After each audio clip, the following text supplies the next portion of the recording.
Ladies and gentlemen, welcome into Fantasy Football University, FFU, coming at you in the off season. I am Mr. Bildakusas. I'm here with Mr. Tom Lang. Mr. Lang, are you ready to kick off our off season here? It is the off season, but it is still football season. So we're enjoying the fantasy football. Well, if I am actually in some best ball fantasy for the playoffs, which is actually really cool because what you do is you predict the players that you think are going to go to the Super Bowl. So I actually There's a have lot of people that are like degenerate. I have two predictions who I think are going to be in the matchups. I have two teams that I want to win it on both sides. And I went hard with both those teams in a draft format. So it's we'll see what happens. Here's a question for you. I wanted to ask you, there's a lot of different let's call it competition, quote unquote gambling, like different things you can do now that the playoffs are here. Like different, like to your point, like you're doing like the best ball thing. I forget the name of it, but what's the one where you get a player like you have, but you get the players, you build a team, and you have a set amount of units to build a team over the course of the 3 or 4 weeks of the playoffs. And different players are worth different amounts depending upon if they make it longer. Like you could even pick bye week players if they're on the team, but they're worth Oh, plus that's that 300. was that was NFL fantasy. They had that. It was a free thing, and then basically They they still took it. have this No, in they took it away. various form. They There's took it. various other things that I have know. this. I used to religiously play that every single year in NFL, and once they took it away, I that's what was my last licks on NFL.com. Well, there's definitely a couple of apps that still do that. I was just curious if that was your cup of tea or not. I mean, something free. It's cool. It's cool to mess around with, and No, but that you could be bet money and like if you're in the oh top whatever and stuff. well, bet money. Well, anyway, welcome in everybody. We have a really good show for you guys. We're going to be covering a lot of different things over the course of the off season. This particular episode, as you've seen by the title, we're going to be covering the final finishers of 2025, the top 12 finishers in running back. We're going to be covering 1 to 12. We'll cover 13 to 24 plus honorable, dishonorable mentions Yep, that's how in the math next works. episode. That's how math works.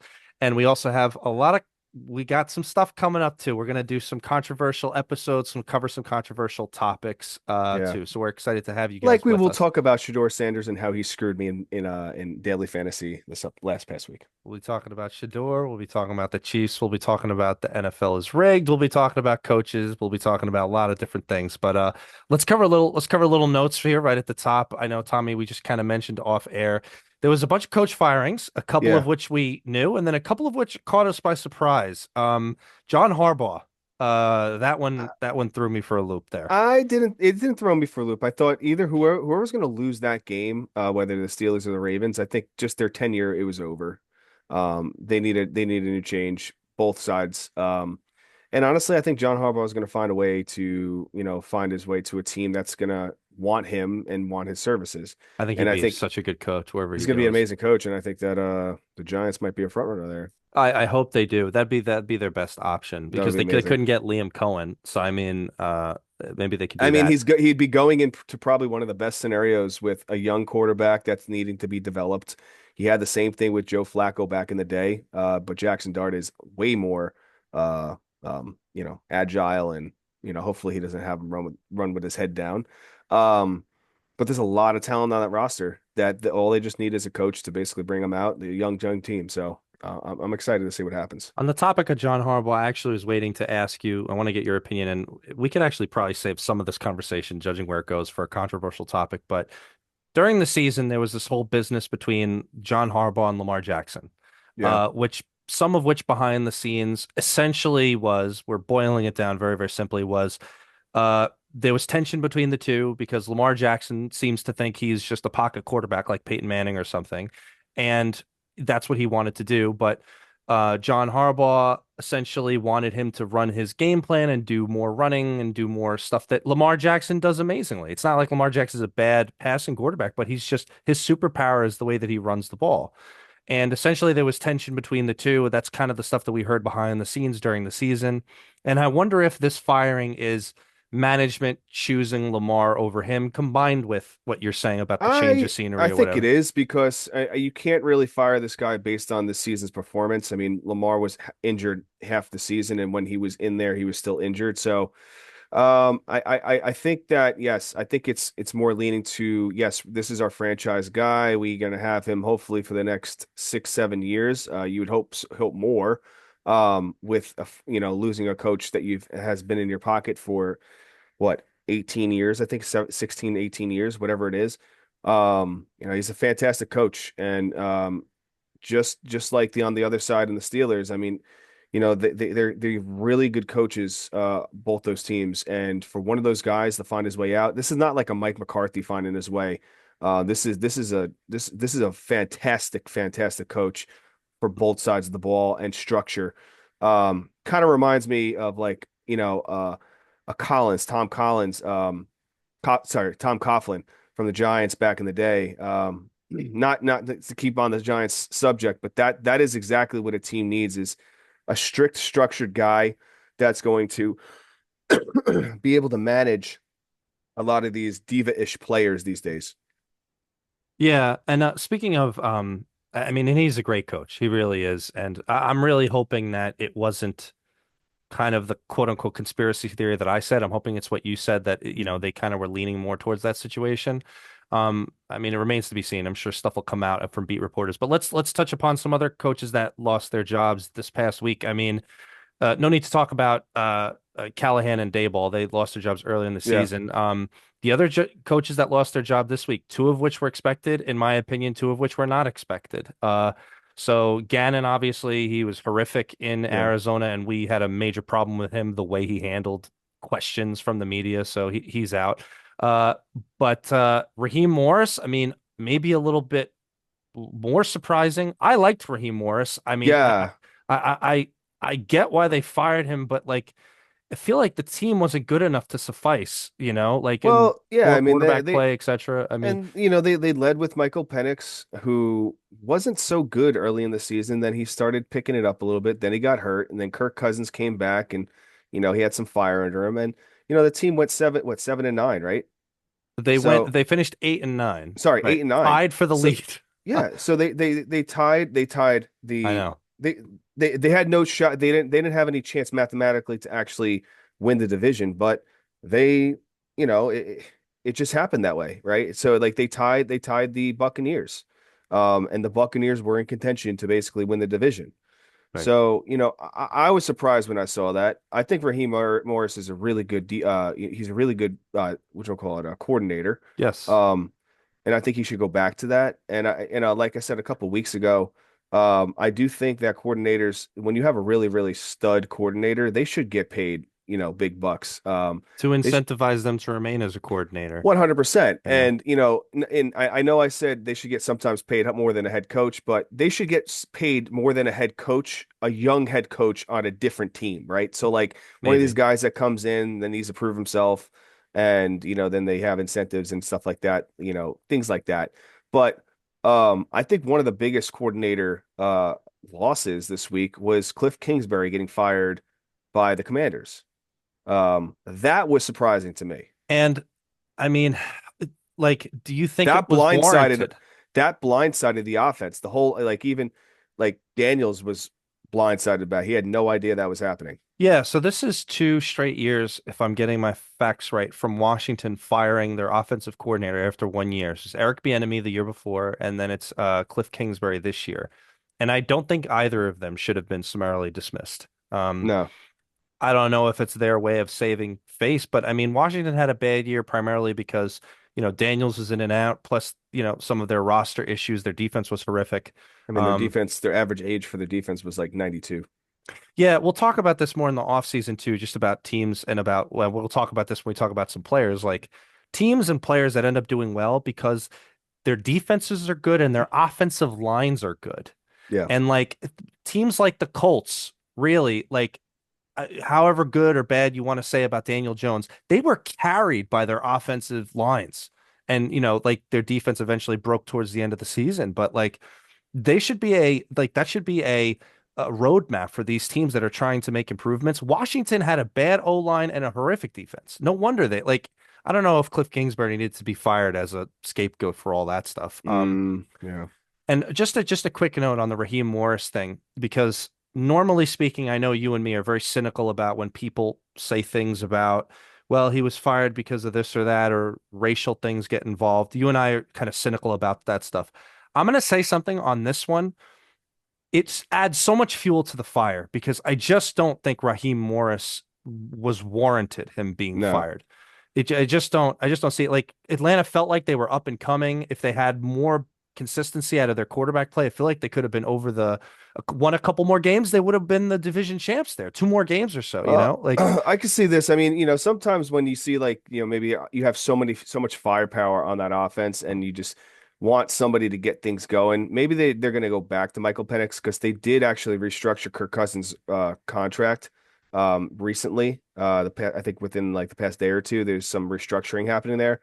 Um, and I really think that, with maybe Cliff Kingsbury getting released, he could be a good firepower offense for that, a head coach to go over there. So I think maybe they heard through the grapevine there was something happening.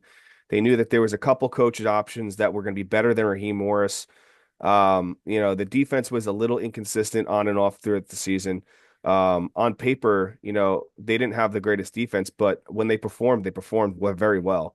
They basically were one of the top five defenses on quarterback pressure this last year. So, it's played I way could better I at home than they did away. But you're right. yeah. But the thing is, It felt like it's a they had consistency potential. factor. They do have potential. And I think that if they get a coach that they want that's going to be more aggressive on offense, that's going to be able to help them put up, say 30 plus points a week, which they have the offense to do so. Right. Um, Maybe that's the route they're looking for. Well, we're putting it out into, internet land that we weren't happy about the Raheem Morris firing either. So, we're consistent about we care about when good coaches like we know we recognize good coaching, so we didn't like it either. Yeah. Speaking of good coaches who are let go, also Kevin Stefanski.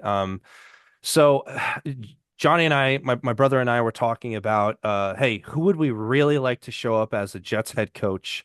And we were saying like literally all the candidates that were being talked about, like we hated all of them. And then the second that Stefanski was fired, we're like, get him, get Stefanski. His Some of the failures that have happened in Cleveland have so not been his fault. Has been a circus of different things that have gone on. I think he's great. Um, I think that the reason that he was let go was partially because of the Shador situation, partially that because Shador was there. That's some of the conspiracies online that they're saying that's why Joe Flacco was traded in the middle of the season. If you remember Mike Tomlin's reaction to that Yeah. when that happened, so the management wanted to get Shador in there. Kevin Stefanski didn't because Dylan Gabriel was playing better than him, and and by the way, we'll talk about more over the offseason considering I have a long leash for rookie quarterbacks. Like, I don't think Shador played horrifically awful compared with whatever his expectations were going to Well, be. the last game he played he was tripping over himself and fumbling the ball somehow just by tripping over himself. So, I understand that, but if his name was rookie quarterback X, nobody would have cared so much. They'd be like, all right, rookie quarterback, what do you expect? Let's get him in next year. But because of all the other nonsense with him, that's why it created this whole gigantic firestorm. And Kevin Stefanski, I think, is a casualty of this.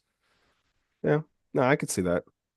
I mean, anyway, like, so he's a free agent now. Maybe the Jets pick him up, maybe they don't. It remains to be seen. And I don't know if he's better or worse than than John Harbaugh, but I know he's better than Pete Carroll. Yeah, yeah. The what you call it, Seattle Seahawks experience in Las Vegas did not work out so well with Pete Carroll and yours truly, Gino, no play football no more Smith. Um, yeah, I mean, Pete Carroll, he's a Hall of Fame coach, college Hall of Fame, NFL Hall of Fame. He's gonna be he's gonna go up there. Um, he's a great coach, but it's over. Just what he did was he came back and he took over a really bad team that was not going to perform well, because they had zero offensive line and they didn't do anything on their defense. And it's time to hang it up. This was the last ride that should not. This was literally what Bill Belichick did by going to North Carolina, go play the coach college. Just its time is over.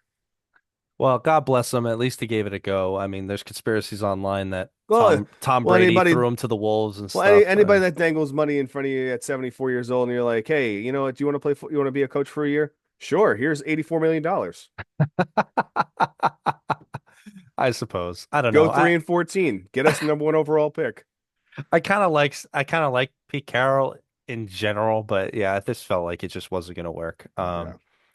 Uh, so there we go. Those are some of the firings that we care about. I'm sure there'll be more before we get too far into the off season. But hey, so we're coming at you guys leading into Wildcard weekend. So we got a lot of interesting games going on this weekend. I know that Tommy's excited just as much as I am. So Oh yeah.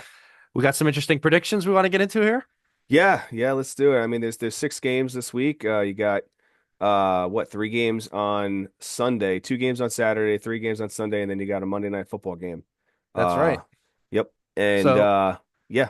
So let's I let, let's jump right into this. You want to go game by game here? yeah, I mean, we'll just go through the bracket if you want to do that. Yeah, let's just do this. And I'll do it just like we do it on our preview show. Saturday, we've got the LA Rams at the Carolina Panthers. The LA Rams are road favorites minus 10.5 points. The over-under there is 46.5 points. Thank you very much, FanDuel. Yep. Um, so any doubt in your mind that the Rams go into Carolina and win this game? The Rams are going to go to Carolina and they're going to punish them like they should have a couple weeks back. Even though the And Panthers managed to win that game. yeah, this is going to be a double-digit win by the Rams. I am inclined to agree. Would you take the 10.5? I just would take the money line. You just okay. Everybody would take the money line. The question is, would you take the 10.5? No, I wouldn't take the 10.5. I would take the money line Okay. All right. I mean, great. because I could see Congratulations them winning.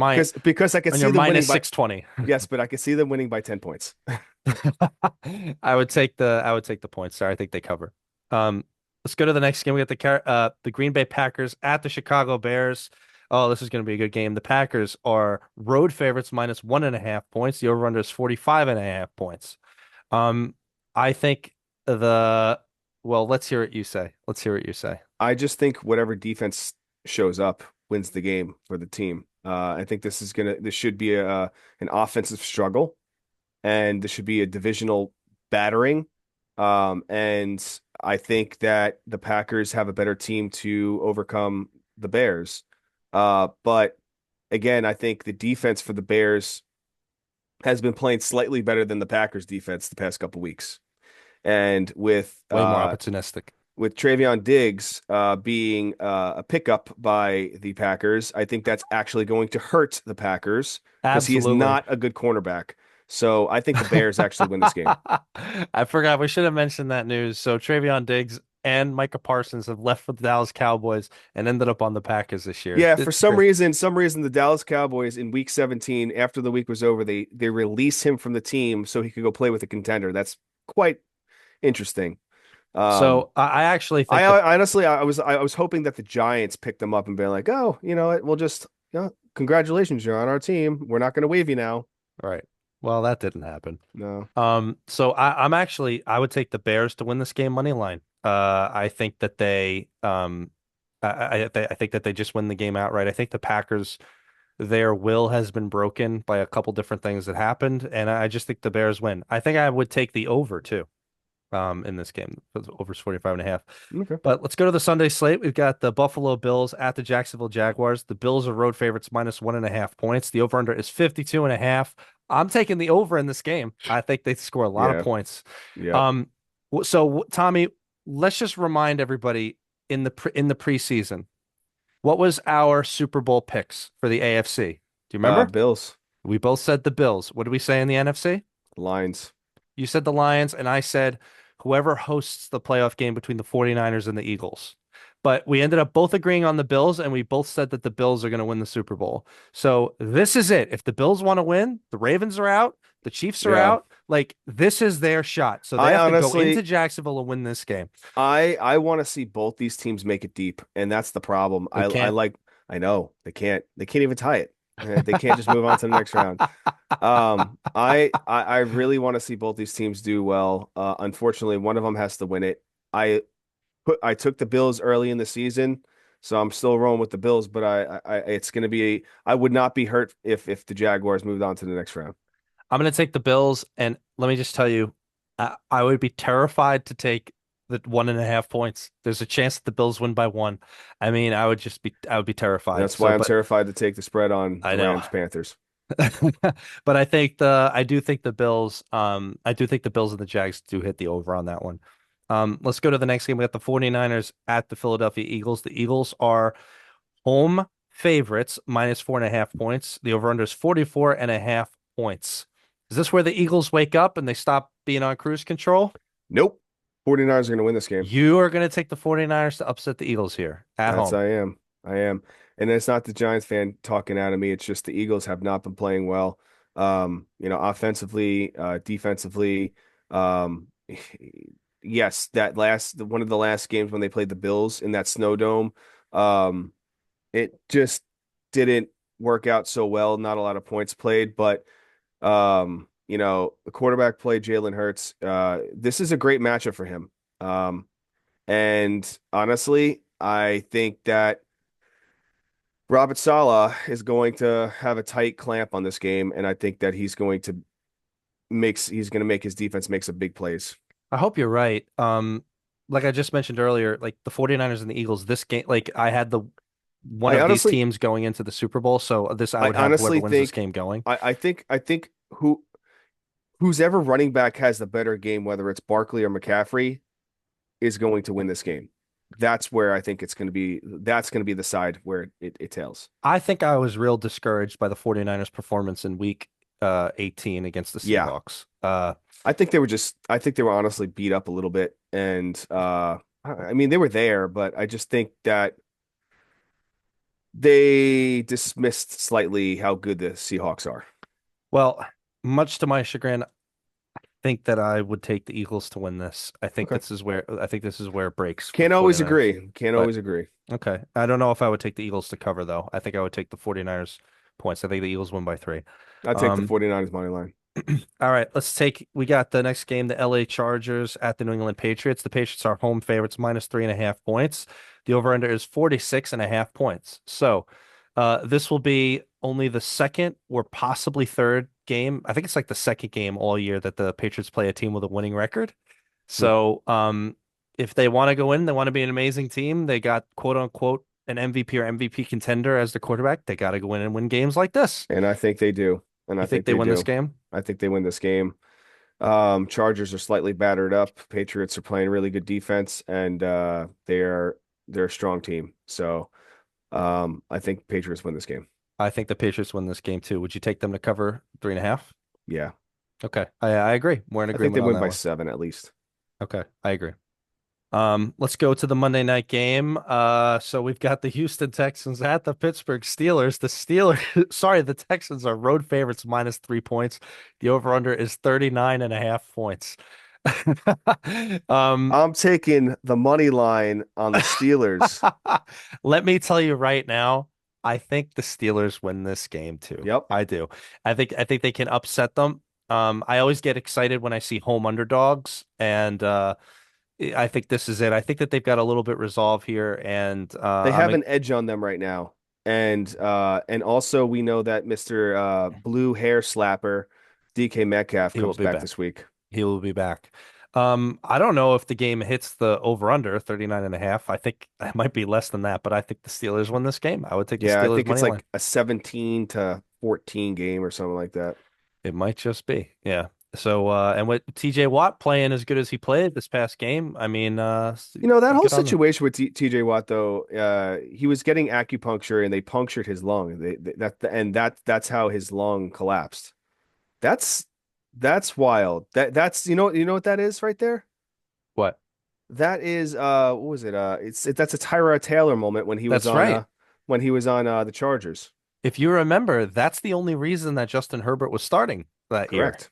Yeah, and then the rest is history with him. But like what a crazy situation. If that happened, oh my gosh, I would want to Yeah. kill that doctor. Oh, crazy, crazy. So Yep. there we go. that's the Now that we playoffs. took 40 minutes talking about all the other Oh, stuff, come on. let's get into the real stuff that we're here No, let's for. let's get into the real stuff. At least we're only covering running backs 1 to 12 from the 2025 Yeah. season. So, like we'll be covering more running backs after that. So let's jump right in. Also, next week we'll be covering obviously the divisional round games. So lots of stuff for you guys. All right. So let's get into running backs 1 through 12. We'll be doing half PPR, much to the chagrin of some people on TikTok for some reason. I don't know. Half PPR is by far the most common format across all platforms. So finishing at number one, we got Christian McCaffrey, and he finished with 356 total points. And the most important thing is his last year's ADP. His ADP was position. It was running back four. So he exceeded, obviously. He returned all the value to you. All the worry about his injury situation had been gone. So he was really unbelievable. And honestly, Tommy, I was so selfish, looking at this. I was like, we could have drafted Christian McCaffrey and Jonathan Taylor in our I know. in our other league, and we had been counting on Christian McCaffrey, but then when Barkley fell, it was like, all right, at the time, it's You like, all can't right, can't you can't take that. You can't miss on that right there. yeah, you couldn't miss on Well, it. you learn your lesson. We could have single-handedly we could have been the guy that actually made the moves that had the best team in the league if with Christian McCaffrey on the roster. Yeah, he was one of, if not the most common person on championship rosters this year. And obviously, he got you to your playoffs and he won with you in your playoffs. Week 16, 29.6 points. Week 17, 26.1 points. It was unbelievable. Yeah, there's really nothing left to say. I mean, it just was unbelievable. Where would you slot him next year? I mean, he's top five. Still top five. I Yeah. mean, you don't think age and attrition catches up at some point? I don't think so. I mean, he's going to have a full off season to recover from the amount of number one wide receiver targets he received this year as well too, on top of what he did rushing. So I think that he'll be fine. I think honestly you might start seeing more. Uh, he had a regression in touchdowns this year. And I do think that moving forward, he will see a lot more touchdowns on the ground because I think the team needs to get their offensive line a little bit more stacked up. So I think it will. It's coming to an end. I think Christian McCaffrey's career, maybe he has another 2, 3 more years, I think, but I think he's not at his peak anymore. He's kind of like Michael Jordan on his last couple seasons, trying to make that championship before he shies away. Well, they'll have to beat the Eagles this week if they're going to get it this year. So we'll see. So before we get into number two, and I want to make this into a short that we can all look at. Some of the things that we talked about in the offseason leading into this year that became pretty viral on the internet was in regards to what we were saying about running backs and wide receivers and drafting. And so I want to point something out, and we'll list them out as we talk. Of the top 14 running backs drafted, 12 finished within the top 14. Talk about returning value. Talk Yep. about consistency and returning value. Now I got it. There's been some fluctuations within there, but we're talking 12 of the top 14 finished in the top 14. That's unbelievable value for where you draft them. This is why we say go get your running backs early, not just because of points, but because of consistency and predictability. When we get to wide receivers, we're going to point out how different that was. Additionally, let's get even higher. Of the top 7 running backs drafted, 4 finished within the top 7. That's over 50%. That's an unbelievable ratio. And if you go back and look at other years and stuff, you're going to find similar stuff. This is why you hit the running backs early. This is why you can count on some level of consistency and manage it throughout the year and manage your team and benefit from it. It's just the math is just there for you. So Mhm. we'll definitely be talking about the guys that did not hit that, but thankfully it's fewer and far between. So there we go. Let's get to the guy who finished running back two. Believe it or not, it was Jonathan Taylor. So Jonathan Taylor finished with 334.4, about 20 points behind Christian McCaffrey. Now, if that was the end of the sentence, you'd be like, oh, I guess he was great all year and it was unbelievable. He helped you win. But no, that's not how it worked. Yeah, No. Tommy, go ahead and look at those performances after his week 11 bye. I Oh, I mean, know. Yeah, it Yeah, was rough. It was rough sledding. I mean, we had him on our fantasy football roster, and I will tell you there are other people that had him on their fantasy football roster, which I was watching through the season, and they didn't make the correct moves to adjust their roster to make up for the points that were being missed. adjusted Um, expectations, right? Hmm. Now you would get comfortable with the player that's performing and putting up 30 plus points per week. Yeah, it's easy to do. So Right. what you need to do is you need to watch the rest of the league and see what's happening to maximize your opportunities. A guy like him, yes, he had very, very overwhelming weeks, 100%. He was in the top, 12, the first half of the season. And he only missed that once against Pittsburgh. Um, he missed that twice, once against the Rams, once against Pittsburgh. Right. But then after that, he was, 26-19, running back 20, running back 21, 17, 13, 48. So he averaged running back like 26 the second half of the season after the bye. And a lot of that happened, because of the quarterback, Daniel Jones getting hurt. There was more like 7 or 8 men in the box. So, it just got a lot harder for him. And, it's a shame because he was performing so well, but he still finished the running back too. So Yeah, he was drafted as the running back 9, so just on strict value, he did return value to your team. 100%. So it was definitely a boon to your team. But one of the things, again, like we kind of mentioned it already, we were kind of starting to predict that, and we were excited about Jonathan Taylor, mostly because of how good that offensive line was. Yeah. So we're going to use that as a buffer for how we analyze guys coming into the offseason for next year. So keep that in mind. And at least Jonathan Taylor, say what you want after his bye, at least in week 16 and week 17, he was pretty good. Pretty good in week 16, 17. So if you had him on a championship going team, he probably helped you out to some And I degree at honestly that think point. Jonathan Taylor will go in the around the same spot he went this past year, next year. RB9. Yeah, around that. Yeah, I'll be really, really interested to see. So, all right, so let's get to the third guy. We got Bijan Robinson. His total was 325.5, about 10 points behind Jonathan Taylor. Last year's ADP was the running back. This year's running back ADP that he was drafted at was the running back 1. So I would say he was, return value, obviously, and he's one of the most common people on championship teams because if you got with him to the playoffs, you probably won. Week 15, 25.5 points. Week 16, 26.3. Week 17, 37.4. Unbelievable. I mean, he did have a bit of a swath there in the middle of the season where it kind of wasn't that good. I mean, you had Algier And vulturing stuff from and him, that's the big thing. I was just about to bring that up. Algier had 136 touches on right? the ground, 498 yards, and 8 touchdowns on the ground. And that cut in a lot into the production that could have been for Bijan. I feel like if he gets 300 plus touches, he could have been a 2,000-yard runner.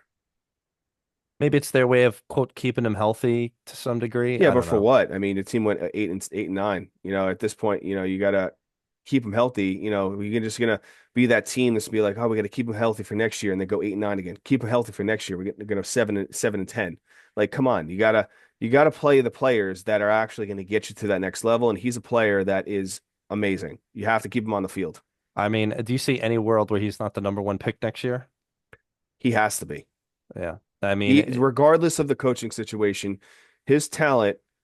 I honestly think that what's going to happen is the coach that comes in there is going to use him 100%, he's like going to get Derrick paid Henry. too off this offseason. Yep. So, I mean, the only negative thing we could say about him is to your point, like it's like the team and the team management. It's other than that, it's like nothing with I him. He's think, durable. He's amazing. I mean, I think honestly, he's going to get James Cook touches next year, 100% in the 300s. okay. Well, we'll talk about him in a little bit. Let's get to the number 4 guy. We got Jahmyr Gibbs, finishing with 309.6 points, about 20, 24 points behind Bijan Robinson there. His ADP was position number 3, so still returning some good value for you here. But Jahmyr Gibbs failed you in the fantasy playoffs here. Failed you Hmm. quite a bit. I mean, he had some gigantic blow up weeks, and he had some bad weeks. You'd like to see it a bit more consistently, and you definitely wanted to see more value in the fantasy playoffs. But I mean, it was part and parcel of the Lions' offense severely regressing this year, right? 100%. And also their offensive coordinator got fired as well too. Well, that's right. I mean, obviously they lost Ben Johnson and they lost the backup, quote unquote, to Ben Johnson. They both went to the Bears. So then Mhm. this year they had a new offensive coordinator who lost his play calling duties to Dan Campbell at some point throughout the season. And now that guy's gone. So I mean, I would love to see the Lions getting a good offensive coordinator, maybe Cliff Kingsbury or something goes in there 100%. and get something going to return to former value because Gibbs is so talented. It'll be interesting to see what they do at Montgomery though next year. So we'll keep an eye on that. I think he's going to not be on the team anymore. Montgomery, you mean? Yeah, Yeah. You think that's what would be keeping you from being excited about him as, quote, the running back one or two next year, depending upon their offensive coordinator situation? possibly. Yeah, I think that's going to be the situation. Okay. We'll keep an eye on that in the offseason. Let's talk about number five. We got Devon Chan finishing with 289 points, about 20 points or so behind Gibbs. He was drafted as the running back eight, so he absolutely returned value for your team. And not just that, I mean, we were lamenting about this the whole season, fighting against a couple of guys that we were playing in our various leagues. Devon Chan was, in my opinion, one of the best backs of all time from a consistency perspective this year. Every single week, finishing in the top 12, literally up until championship weekend for Devon Achane. We've really never seen a level of consistency like this. Yes, and he also had a couple games that were kind of blow up games. So he was really good. Don't be fooled by the running back five finish. I would say, other than Christian McCaffrey and maybe Bijan, Devon Achane would have been the running back I wanted on my team, I would say, this year. So I have no idea if this kind of thing continues. This was what year for Devon Achane? His second or third year? I think it's his third year. Because his first year he got hurt. And his second year he was banged up. Yeah, No, he had a decent enough. Yes, this is his third this year. is third year. His first year he played 11 games. That was the year he got injured. And then came back, had a full season last year at 17 games, 16 games this year. Yeah, so he'll be going into his fourth year next year. If they do not pay him this year, I can imagine like he'll be out to, you know, run through brick walls next year for that team. It's just interesting to see how that team handles it. Don't know what's happening The with problem Tua. is if he's going to try to run through brick walls, I think he's going to get hurt. You might be right. We'll keep an eye on what they do with the quarterback position in general with that team. Let's go to number six. We got James Cook finishing with 284 points, just 5 points behind Devon Achane. He was drafted as And the let me cut in real quick because this is a guy that I was talking all off season. And yes, we agree that there was going to be a regression in touchdowns, 100%, but he did finish with a nice amount of touchdown this past year, You're right, and I 12. wanted to, I know, and I And wanted he to give you was, and you got to give him credit here because he was the rushing leader of the yes. season. You're stealing the thunder as you should. So he was drafted as the running back 13. I was most vocal among people saying that there had to be touchdown regression. Look at all the points that he got in this past year and the year before based on just on touchdowns. If you reduce his touchdowns to like 11 or 12, it's not going to be as good. You'll be happy if he's like running back a two or something. Yep. We were pleasantly surprised on all counts there. He outperformed all of those And things. I'm Like, pretty sure if we rewind the tape of the draft for our draft, there was a point in our draft where I was saying, all right, well, we already have Barkley. Sorry, we already have Barkley and we already have Jonathan Taylor. You're completely opposed to taking a third running back here. Yes, we're not taking a third running back here. I don't know if that happened because that's That where we picked happened. That DK. happened because I know that because I know we were talking about DK, but I was like, I really am high on James Cook this year. We should go that route. Well, And it just was not. It wasn't a battle that I was going to have on air live to have that we had a conversation because we million needed other wider. battles But we no that was the time that we actually took Bowers because he fell to us. in the third round. Yes. Right. Well, again, You were much more I didn't want to take Bowers there. If my option would have been Cook or Bowers, I would have said Cook. I'm not No, sure it if was Cooker Bowers, dude. no, no, no. It was Marvin Harrison or Bowers for us. I love how we're going back and talking about the draft. All right, let's get before I lose our entire audience. Let's just say They're the long already story gone. the long story short is that he exceeded expectations from a total production standpoint and not just being entirely reliant on touchdowns. He made it work. He was the rushing leader, as Tommy mentioned. So he deserves a lot of credit for that. Will be interesting to see how we handle it next year. I mean, he's outperformed his ADP, I think, 3 straight years now. Um, Hmm. we'll see how high he gets ranked or low he gets ranked going into next year. I'd be really interested to see that, especially if the Bills do something in the playoffs here, which we think they will. Yep. Um, Before we go on, I just want to mention now, if you just look at the total values, if you did not have running backs 1, 2, 3, 4, 5, 6, that's Christian McCaffrey, Jonathan Taylor, Bijan Robinson, Jahmyr Gibbs, Devon Achane, and James Cook, you probably felt it. Just judging by like the overall performances throughout the years, some consistency, and just like we're talking a tier break difference between these guys and, some of the differences. I mean, Derrick Henry's 30 points behind James Cook. And as you were a Derrick Henry owner, you weren't happy with him. So Derrick Henry's here at number 7, and why don't you elucidate your unhappiness with what happened to him, I think other than what, championship week? yeah, other than championship week, but I think what happened with him is his usage was not there. I think that there was a fear of him fumbling because he was fumbling the ball early in the season, and they started kind of shying away from him a little bit more than they normally do in the passing downs. And you pay a guy to come to your team to be pretty much one of the vocal points. Yes, you have Lamar Jackson, but 100 like when a guy's down pretty much all season in Lamar Jackson, you got to lean and give this guy 30 touches a week. He can handle that. Like he's built for that. And it's proven time after time, and I've said it a number of times, and I'll keep bringing it up. That guy, when they played the Seahawks what was it, 3 or 4 years ago, whatever it was. They were down by 14 points, 17, 14 or 17 points, whatever it was. This is And they your came favorite back. Henry reference. Yeah, they came back and won the game, and they ran the ball when they were that far behind in the third and fourth quarter. Nobody does that when you're that far behind. You only do that when you got a fantastic running back, a game-changing running back. He's a game-changing running back. He's a steamrolling guy. All he has to do is get a little bit open down the field and nobody's stopping him. And he's fast as lightning. Yeah. He finishes with 259 points, like I said, about 30 points behind James Cook. And if you take away that 45-point game that he had in week 17, which you probably were not in your championship if you had Derrick Henry. God bless you if you did. But if you take that away, we're talking like really not happy. I mean, you drafted him as the running back 5. He finishes at the running back 7 Well, I'll on tell the you so. back of that 45-point game in week 17. I mean, Unfortunately, if you weren't on your championship week, that's one thing. But I will tell you something right now, and this is why you play to the whistle. When you're playing for points and you're in a point championship as well too, and there's point one ranking one through second gets paid out. When you go into the playoffs, right? You start the fantasy football playoffs, and you personally are ranked as the ninth place scoring team, and then you finish as the fourth place scoring team because you played to the whistle. That shows you that anything can happen in fantasy football. anything can happen. There you go.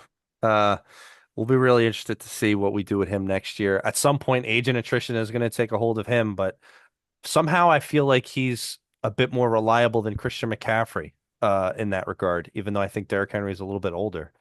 So we'll keep an I eye think he on has a that. year on him, to be honest. But still, I think Derrick Henry is built slightly different to hold on to that actual year. Let's Yeah, see who Derrick the Henry is 32 years old. Christian McCaffrey is 29. So right. We'll see who yeah, I the mean, Ravens. Christian McCaffrey just feels old because he just is just so hurt all the time. Well, But he this also is the has first year that he's been fantastically, knock on wood, he also has healthy. 10,000 touches. I mean, I feel like he ends up with more touches than Derrick Henry by far anyway, and even at Yeah. this point in his career. Let's talk about the running back eight here. We got Kyron Williams, finishing with 235 points. Like we said, huge tier break between the first six and then going down.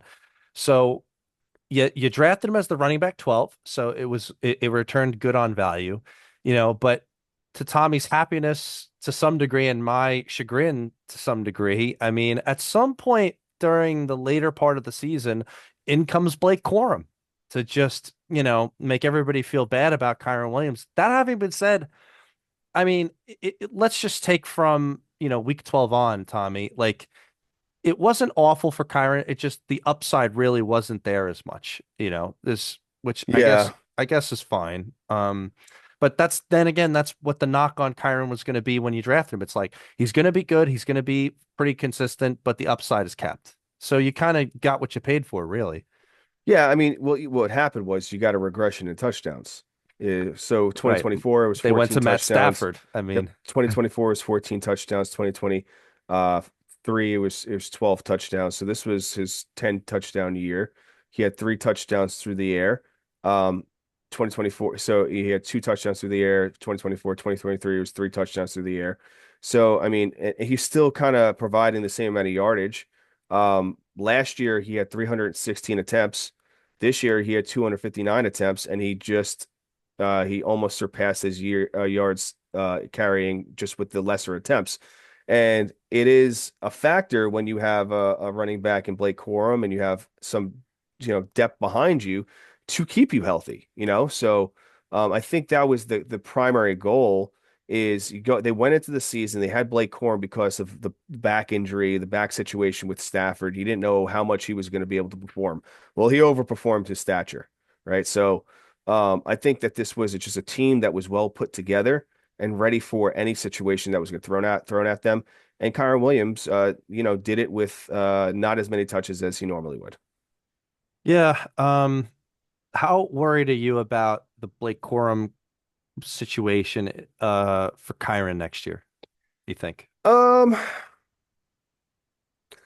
I don't know. Do you think I they keep think both of them? Do you think they try to get rid of Kyron? Do you think, I mean, no, they just no. roll I with think both, I both of guess? them are still there. I think that they're a nice 1-2 punch, and I think you're going to still see the same amount of touches for Kyron. But they may lean a little bit more towards the running game the next couple of years moving forward. Okay. We'll see how the Rams do in the playoffs this year. Hmm. Maybe that'll affect what we say. Let's go to the running back nine. That's Travis Etienne. So we're coming to our first back, really, like the out of nowhere kind of backs here. He was drafted as the running back 31. So yeah, he might have helped you get to, if not help win a championship here. He finishes with 231 points. So like we said, Tommy, when we talked about it last week, if we had known that Tank Bigsby was not going to be on the team during draft season, we would have had him higher. I don't know if we would have had him, I know you even were saying like you were flirting with the idea of having him top 10. I wasn't there. Yeah. I still would have had, I think I would have had him top 15 if I knew that Tank Bigsby was getting traded. That having been said, we had him as a running back too. So we were higher than consensus. Well, um, so you couldn't have been happier with him. I mean, do you think it like people are obsessed online with Bashal Tutin? They love him. They think he's an amazing back, and I think he's very talented, very good. Do you think it's some level of Bashal Tutin might usurp him next year? Because there's no way No, Travis Etienne is getting drafted top 10 next year. I don't think he's getting drafted top 10, but I think he's going to finish again in the top 10 next year. Really? Yeah, I think he's Know going to, nothing about Bashal no, Tutin. no, he's going to be the James Cook that provides. And I think honestly, yeah, and I think that Bashal Tutin is going to cut into a little bit, but he's going to be basically what Tank was when ETN was healthy. He's a factor, but not such a factor. So he's a nice breather when needed. I mean, we'll hold you to that when we do some updated rankings in 7 8 months or whatever. It's fine.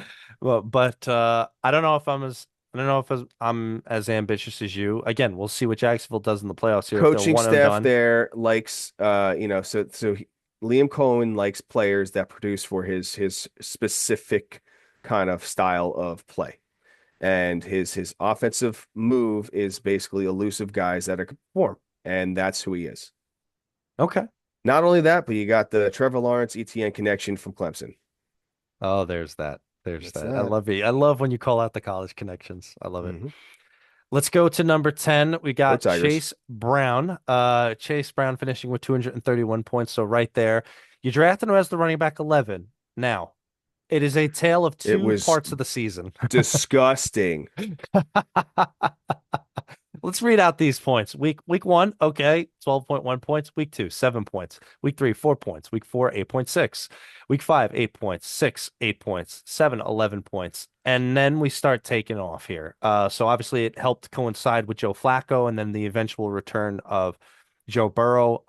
He was another Imagine picking at 11 in a league and taking yours once truly Chase Brown in the second round, but before that I took Derrick Henry in the first round. right. It was shaky, but I had some balance on wide receivers. Yeah. It's such a weird thing, and we talked about this during draft season. In hindsight, knowing how the seasons went and the different things, were you happier taking Jonathan Taylor at that second pick or Chase Brown? Looking at Chase Brown's, especially his I was championship weeks here. 100% happy with taking Jonathan Taylor. No, I'm saying now in hindsight, looking at how they ended the season, who would you have rather had? I said Jonathan Taylor You all day still long. think you would still say Jonathan Taylor? Okay. Yeah, I I was think I was higher on Jonathan Taylor over Chase Brown, through the season, before the through season started. no, before the season started in PPR, we were higher on Chase Brown. We really were. And To an again, extent, but I still thought that Jonathan Taylor was going to be the primary. He was going to get, yes. he's 70% of that offense. Uh, well, anyway, the main point there is, where Chase Brown failed you in the first And part of the and a lot, season. and sorry, and a lot of the discussion, the reason why behind that was because you didn't feel that Daniel Jones was going to be quarterback one week one. I felt that he was going to be quarterback one week one. We have that on tape.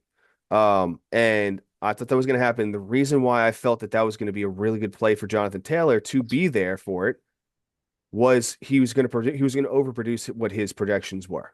Let's be clear. Those comments that I had about quarterback were like in the early summer, but by the time we got to draft season and they had already declared the quarterback situation, I had reevaluated. However, notwithstanding the quarterback situation, like I just said earlier, I was feeling good about Jonathan Taylor because of their offensive line situation. I felt really good about it, but I did not feel better about him than Chase Brown, which we ultimately agreed on in that draft. Like, hey, full PPR, we're going to have to go Chase Brown over him. And the funny thing is, it's like we would have felt good up until halfway through the season about Jonathan Taylor, and then second half of the season we were like, "Oh my God, we'd rather have Chase Brown." I Mhm. mean, he fit. I mean, look at the way he finished. I mean, Chase Brown is another common player in a lot of championships. Week 16, 31 points. Week 17, 28 points. I mean, Yeah. it's pretty unbelievable. But the way that It they was were a three using him, touchdown games. That was the big thing. I am I would love to see that the Bengals actually get some offensive linemen this offseason and stop paying the same three people over and over again. But I don't know. We'll see if we'll save that Well, for a I'm pretty controversial sure topics Chase episode. Brown, he's coming off of his rookie contract, so he's going to have to get paid. Well, we'll see how they handle that. Knowing them, they'll just give Joe Burrow more money. Anyway, let's go to the running back 11. This might be Tommy's favorite here. Javonte Williams, the other back coming out of nowhere, Love this guy. finishing with 225 points. You drafted him as the running back 42. Who do you think was a better value, ETN or Williams? They were the same, drafted around the same capital. So, I mean, Yeah, 11 I spots, really can't choose whatever. one. Yeah, I can't choose one. Yeah, I'm gonna say Javonte Williams just from being out of nowhere. I mean, he was good all year. I mean, what else can you say about him? We had him as a must start almost every single game. Kind of failed you in the playoffs a little bit, but other than that, I mean, you weren't expecting him to be a running back one or two, so he was a surprise for your team. Mhm. And you're of the opinion that he gets paid and they stick with him next year. Yeah, I think Javonte Williams. So Jerry Jones is known outside of what happened with Ezekiel Elliott not paying running backs, right? Um, Or he did pay him. he did And pay him and he stopped paying his running backs since then, right? So, sure, they let go Rico Dowdle, who was performing when, the team wasn't doing well. A year Rico prior to Suave. that, yeah. So like, I think that they should hold on to Javonte Williams. I think Javonte Williams and a non-coach's decision sit of Jadeon Blue could be a really nice 1-2 punch. Maybe. I mean, throwing Malik Davis in there. I mean, we'll see how they handle that. If And Phil Maffa ran in for a touchdown as well too, Mr. Clemson I know, I was himself. waiting for that one. Comes off IR week 18. I love how he's like the fourth guy on the depth chart throughout the year, and I kept trying to tell Tommy about, Malik Davis and Jaden Blue, and then every time we talk No, I about was backups for Dallas, no, you would bring up Phil Maffa and the no, IR and stuff. I was on the Jaden Blue all season. I thought he was going to be a nice shot late in the season. 100%. He And was then on he after wa- the Louis Vuitton business, you Oh got yeah, right off well that yeah, train. right after the blisters. I got blisters on my feet. Oh my gosh. Let's get to running back 12 here. Running back 12 finishing. I mean, we got Josh Jacobs here.